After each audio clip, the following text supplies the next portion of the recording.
আসসালামু আলাইকুম। সবাইকে শুভেচ্ছা জানাচ্ছি মাসুম মাহবুব। প্রিয় দর্শক, আপনার ভোট আপনি দেবেন, যাকে খুশি তাকে দেবেন, এই কথাটি আসলে সত্য নয়। আপনার ভোট আপনি দেবেন, যাকে খুশি নয়। এই রাষ্ট্রটাকে যারা রক্ষা করতে পারে, দেশটাকে যারা রক্ষা করতে পারে, মানুষের ভাগ্য যারা পরিবর্তনে কাজ করতে পারে এবং দুর্নীতি যারা বন্ধ করতে পারবে, চাঁদাবাজি যারা বন্ধ করতে পারবে, সুশাসন বা সৎ লোকের শাসন যারা রাষ্ট্রে প্রতিষ্ঠিত করতে পারবে, তাদেরকে ভোটটা দেবেন। ৫৪ বছর আপনি কি পেয়েছেন হিসেব করেন, আর কি হারিয়েছেন তাও হিসাব করেন। একটা অন্ধকার সময় পার করেছে গত ৫৪ বছর। এই দেশটাকে নতুন আলোর দিকে নিতে হলে একদল নতুন মানুষের এবং যারা আলোর পথে হাঁটছেন সেই সব মানুষের দিকে আমাদের এগিয়ে যেতে হবে। যদি হিসেব করে বুঝতে পারেন কি হারিয়েছেন আর কি পেয়েছেন, তখন বুঝবেন আপনার ভোটের মূল্য কত।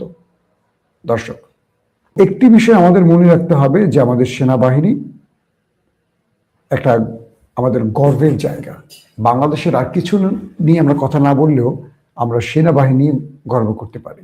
সেনাবাহিনীকে এবার ক্ষমা চাইতে হবে। আবারও বলছি, ওয়াকারুজ্জামানের বাহিনীকে ক্ষমা চাইতে হবে, জামাতের কাছে না, দেশবাসীর কাছে। সেনাবাহিনীর বডি ক্যাম, শরীরের সাথে লাগানো যে ক্যামেরাটা আছে, সেই ক্যামেরার ফুটেজ একজন হিন্দুস্তানি এজেন্টের কাছে কি করে পৌঁছিল? ডিজিএফআই এর মধ্যে অনেক দালাল বসে আছেন। যারা শুনছেন আমার বন্ধুরা, আহত হবেন না। জোকার নাইনের মতো একজন দেশদ্রোহী হাতে এই ফুটেজ গেল কি করে? প্রশ্নটা আমার সেখানে। ভালো করে প্রশ্ন করুন নিজেকে।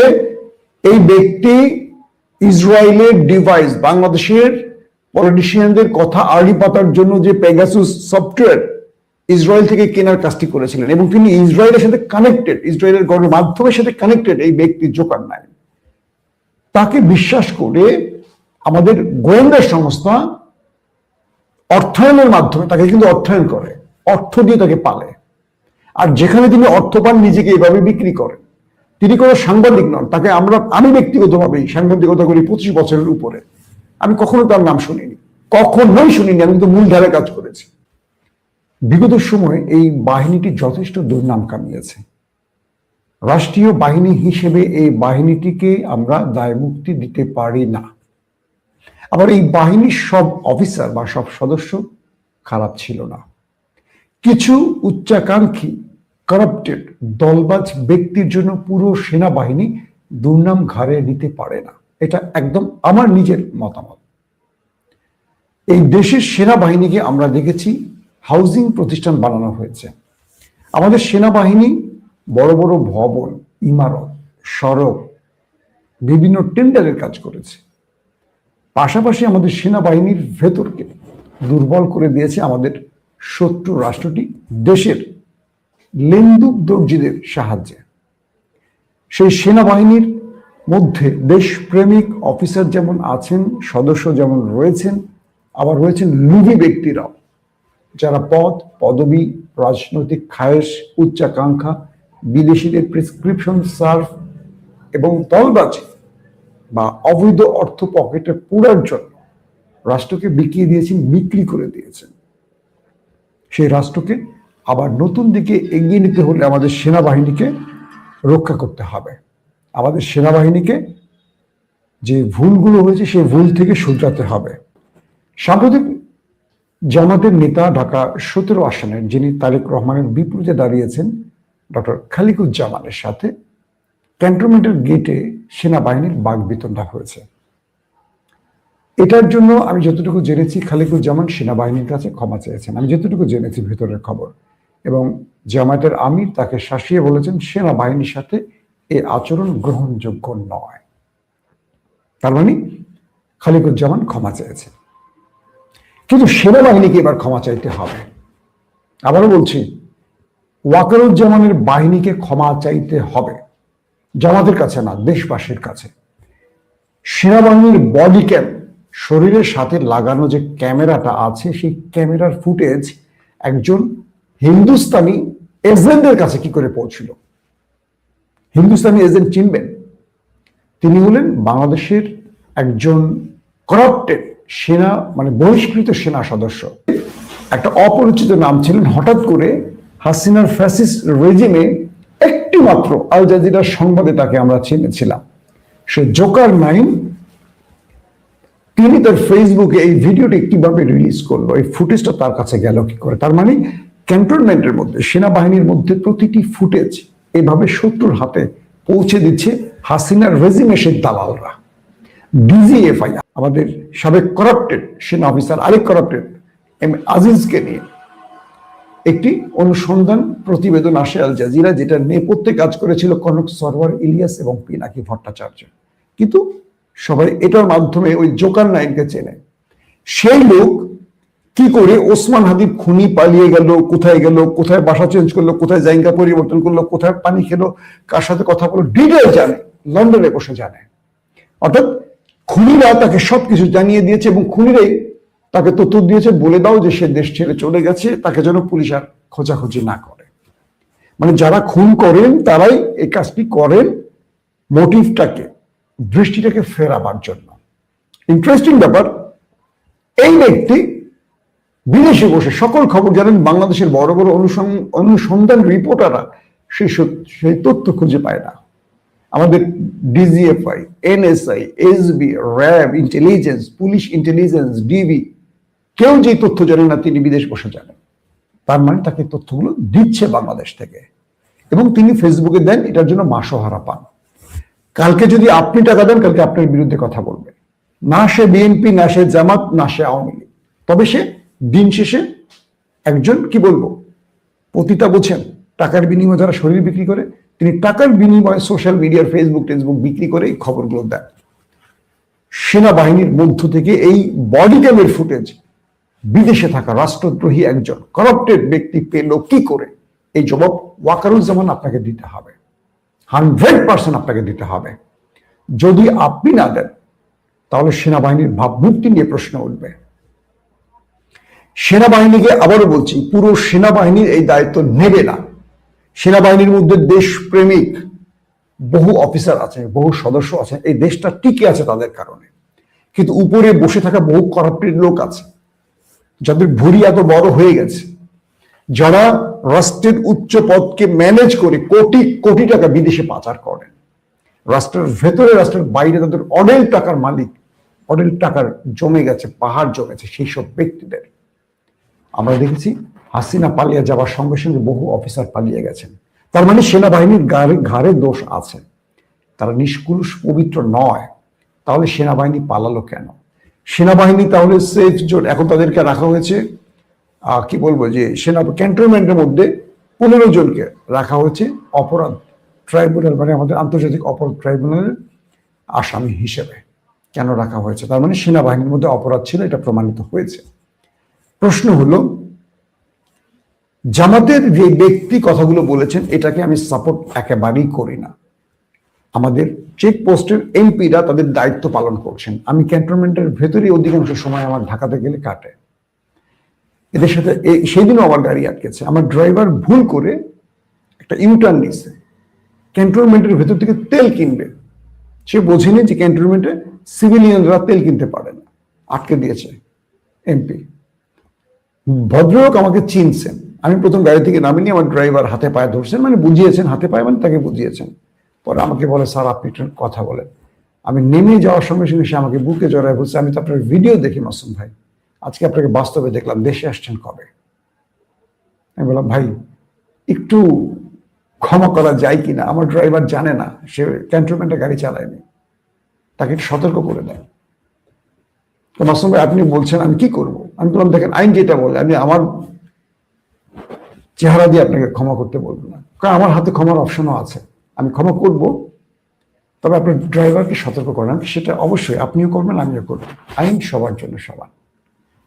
খালিকুজ্জামান সেখানে গানম্যান নিয়ে ঢুকবেন, তার বক্তব্যটা ছিল, আমি এখান দিয়ে ঢুকে আমি তো ক্যান্টনমেন্টের বাইরে যাব, তখন আমার নিরাপত্তা কে দেবে? প্রশ্নটি ঠিক আছে, কিন্তু ক্যান্টনমেন্টের ভেতরে গানম্যান নেয়ার কোনো বৈধতা কারণে কোনো সিভিলিয়ানদের নেই, এটাও কিন্তু পায়। একজন এমপি কিছু করতে পারবে না। আবার এটাও ঠিক, ক্যান্টনমেন্টের ভিতরে ইদানিং অনেকে একটু গুরুত্ব বেশি দেওয়া হচ্ছে, এই অভিযোগটা ওই এমপির না, সেনাবাহিনীর বিরুদ্ধে। এটাও ঠিক। এখন কোথায় যাবেন? রাষ্ট্রের একটা জায়গায় পচন ধরলে অনেক জায়গায় গন্ধ বেরোয়, এই গন্ধটা সেখান থেকে বেরোচ্ছে। আবার আজকের ভিডিও কয়েকটা প্রশ্ন আমি রেখে যাব ক্যান্টনমেন্টের উদ্দেশ্যে, আমার প্রিয় সেনা সদস্যদের উদ্দেশ্যে। প্রথম কথা, সেনাবাহিনীর ভেতরের বডি ক্যামের ফুটেজ বাইরে গেল কি করে? এটার জন্য অবশ্যই যারা সংশ্লিষ্ট দায়ী রয়েছে তাদের বিচার করতে হবে। এটা যদি বিচার না হয়, আগামী দিন এটার জন্য সেনাবাহিনীকে এই কলঙ্ক বহন করতে হবে, যেটা শেখ হাসিনার রেজিমের কারণে সেনাবাহিনীরা এখনো মাথা উঁচু করতে পারে না। 2 নম্বর বিষয়, 1/11 আগে পরে বাংলাদেশ সেনাবাহিনীর উপর ফ্লাইং কিক দেওয়ার ঘটনা ঘটিয়েছিল কোন রাজনৈতিক দল, সেই বিচারটি কি আদৌ হয়েছে? খালিকুজ্জামান কিক দেয়নি, তিনি বিতর্কে গেছেন, তিনি সেনাবাহিনীকে বিগত কর্মের জন্য দায়ী করেছেন, বিগত কর্মের জন্য সেনাবাহিনী দায়ী করেছেন। এই সেনাবাহিনী অনেক অপরাধে জড়িয়েছে সেটা তিনি উল্লেখ করেছেন, বাট তার ক্যান্টনমেন্টের গেটে এই বিতর্ক বৈধ ছিল না। এটাকে আমি একদম সমর্থন করি না। কিন্তু সেনাবাহিনীকে দায়ী করে যে বক্তব্যগুলো তিনি দিয়েছেন এটা কিন্তু সত্যই বলেছেন। কিন্তু সেনাবাহিনী বা আমাদের সেনা সদস্যদের পোশাকে যারা লাথি দিয়েছিলেন, ফ্লাইং কিক দিয়েছিলেন, মনে আছে কারা দিয়েছেন? ফার্মগেট এরিয়া। আমি তখন চ্যানেল 1-এ কাজ করতাম, এটা নিয়ে আমি রিপোর্টও করেছিলাম। তারা যদি আজকে বড় বড় কথা বলেন, আমাদের লজ্জা লাগবে। আমরা দেখেছি আমাদের র্যাব সদস্যদের চিটংয়ের একটি জায়গায় হামলা করে হত্যা করা হয়েছে। আমাদের সেনাবাহিনীর সাথে বিগত সময় কারা খারাপ আচরণ করেছে জানি আমরা। এই দেশে রাজনৈতিকভাবে কারা সন্ত্রাস ছড়ায় সেটাও আমরা জানি। এটা আমার বিষয় নয়। জামাত যদি এই ব্যাপারে সেনাবাহিনীর কাছে ক্ষমা চায়, অবশ্যই বিষয়টি মাথায় রাখতে হবে, ক্ষমা চাইতে হবে। সেনাবাহিনীকে যারা নতভাবে, দুর্বলভাবে বা যারা অপমান করবে, তারা এই রাষ্ট্রের সাথে গাদ্দারি করার সামিল। কারণ এটা আমাদের পরিচয়, সেনাবাহিনী আমাদের পরিচয়।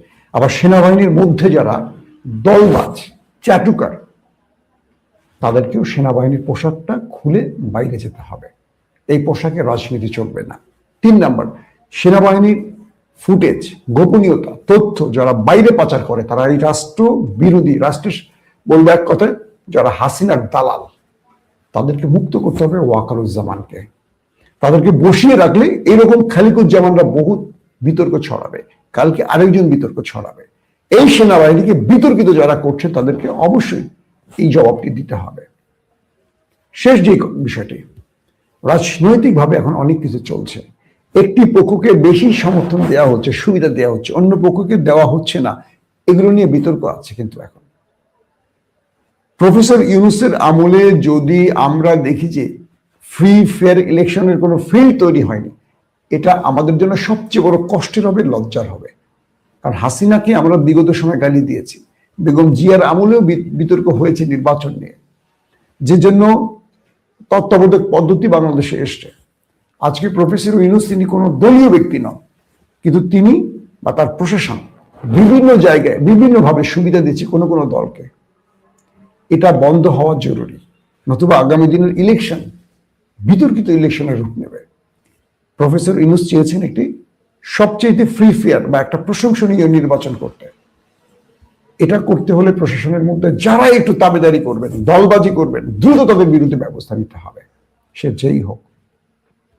দর্শক, আপনারা আমার এই মতামতের সাথে এক কিনা অবশ্যই জানাবেন যে সেনাবাহিনীর সাথে জামাতের এই আচরণটি গ্রহণযোগ্য কিনা, এবং খালিকুজ্জামান যে কথাগুলো বলেছেন যে তিনি তারেক রহমানদের জন্য সেনাবাহিনী ক্যান্টনমেন্টে চেটে একদম পরিষ্কার করে ফেলছে, এটা কতটুকু সত্য এবং এটাকে সমর্থন করেন কিনা। আপনাদের কমেন্ট আশা করব। ইনশাআল্লাহ আগামী বিগত সময়ের মতো আবারও নিয়মিত দেখবেন আমাকে। আবারও বলছি, সেনাবাহিনীর প্রতি আমাদের ভালোবাসা অসীম। তবে যারা সেনাবাহিনীকে বিতর্কিত করছেন, সেনাবাহিনীর উচিত তাদের পোশাকটা খুলে রেখে দেয়া। কারণ বিগত 16 বছর সেনাবাহিনীর যথেষ্ট দুর্নাম কামিয়েছিল ওই কয়েকজন ব্যক্তির জন্য, জিয়াউল আহসানদের মতো ব্যক্তিদের জন্য, কর্নেল মজিদদের মতো ব্যক্তিদের জন্য। অতএব পুরো রাষ্ট্রীয় বাহিনী কোনো কয়েকজন ব্যক্তির জন্য এই দায়ভার নিতে পারে না। তাই এটার জবাব সেনাবাহিনীর পক্ষ থেকে আসতে হবে। বডি ক্যামের ফুটেজ জোকার নাইট বিদেশে বসে পেল কি করে, এবং এই ফুটেজ আর কোথায় কোথায় যাচ্ছে, ক্যান্টনমেন্টের মধ্যে আরো গোপনীয়তা বাইরে কোথায় কোথায় শত্রু রাষ্ট্রের কাছে যাচ্ছে কিনা, এই বিষয়ে সতর্ক দৃষ্টি রাখতে হবে সেনাবাহিনীকে। আর সেনাবাহিনীর মধ্যে যারা রাজনৈতিকভাবে কাউকে সুবিধা পাইয়ে দিতে চায়, মনে রাখবেন 12 তারিখের পর তারা আবার হাসিনার মতো দেশ ছেড়ে পালাবে, অথবা গোত্র বা বর্ণ চেঞ্জ করে বা সুর পরিবর্তন করে তারা আবার নতুন দলের দালালি শুরু করবে। এইরকম সেনাবাহিনী আমরা চাই না, মেরুদণ্ডহীন বা দলবাজ বা চাটুকার আমরা চাই না, আমরা দেশপ্রেমী সেনাবাহিনী চাই। প্রত্যেকে ভালো থাকবেন। আল্লাহ হাফেজ।